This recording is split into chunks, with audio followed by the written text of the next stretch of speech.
How does deja vu work?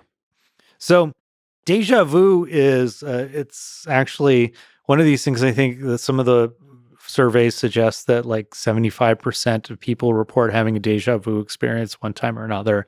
I don't know where that came from, but I've polled people in my class and most of them say they've experienced deja vu. It's this kind of sense that I've experienced this moment sometime before. I've been here before. And actually, there's all sorts of variants of this. The French have all sorts of names for various versions of this. Chamois vu, parlez-vous, I don't know, whatever. It's like all these different vus. Yeah. But deja vu is the sense that it can be like almost disturbing, intense sense of familiarity. So there was a researcher named Wilder Penfield.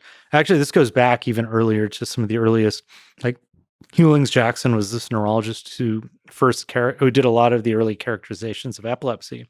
And one of the things he notices in epilepsy patients, some group of them, right before they would get a seizure, they would have this intense sense of deja vu. So it's this artificial sense of familiarity.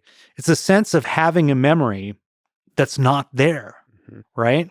And so what was happening was there was electrical activity in certain parts of these brains. And so this guy Penfield later on, when he was trying to look for how do we map out the brain to figure out which parts we want to remove and which parts don't we, he would stimulate parts of the temporal lobes of the brain and find you could elicit the sense of deja vu. Sometimes you'd actually get a memory that a person would re-experience just from electrically stimulating some parts.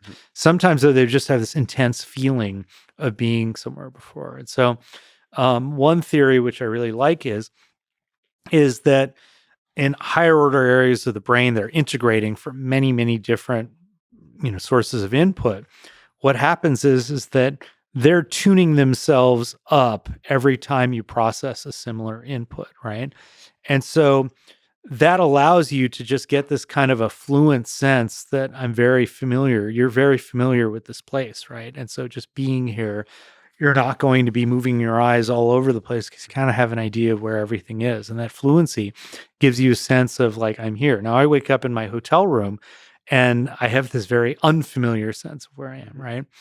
But, there's a great set of studies done by Ann Cleary at Colorado State where she created these virtual reality environments. And we'll go back to the metaverse.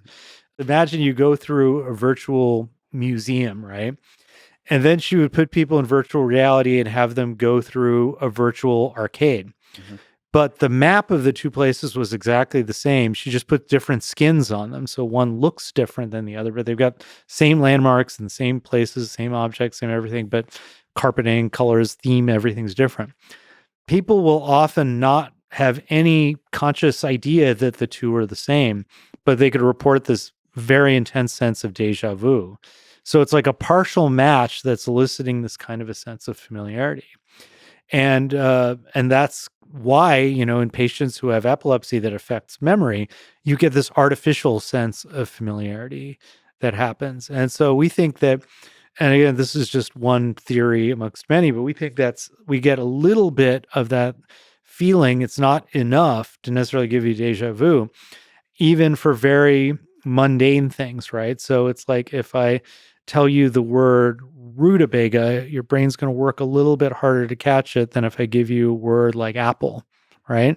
And that's because you hear apple a lot. So your brain's very tuned up to process it efficiently, but rutabaga takes a little bit longer and more intense. And you can actually see a difference in brain activity in areas in the temporal lobe when you hear a word just based on how frequent it is in the English language.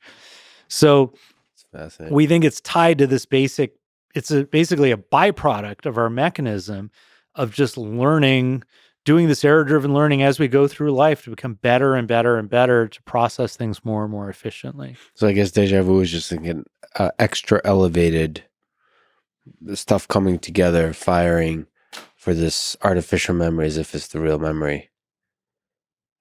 Why does it feel so intense? Well, it doesn't happen all the time, but I think what may be happening is it's a partial match to something that we have, and it's not enough to trigger that sense of, that ability to pull together all the pieces, but it's a close enough match to give you that intense sense of familiarity without the recollection of exactly what happened when.